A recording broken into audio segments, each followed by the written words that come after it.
Well, back when things were not so shitty, just a few short months ago, I committed to this herd of cattle that they used for the rodeo all summer, and today I went and picked them up. Part of me wanted just to flake on the deal, but that's just not who I am, so I went through with it, even though it's pretty stressful picking up 15, 14 additional animals. As you can see, they're pretty small. They're just a mixed breed. These are originally from Kodiak Island, but they're from the Wild Islands, they call them, and they're basically just wild cows that were just left alone for 100 years or so and survived without human intervention. And this is the size they were, and they just made it past the bears in the winters, or they didn't. And after all that time, this is what they came out to be.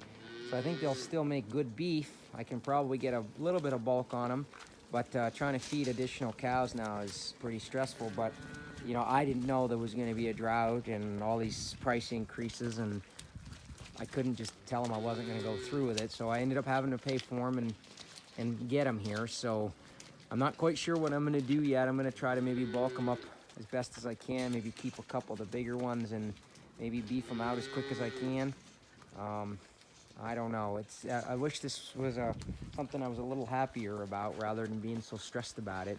I didn't expect a whole lot out of these animals. I mean, they're reasonably cheap to buy, but obviously they're pretty small. And on a normal year, I probably would have just fed them out through the winter and given them one more year, because I've seen what the second year steers look like, or heifers out of this group, and they're decent animals. They're not amazing, but they're decent.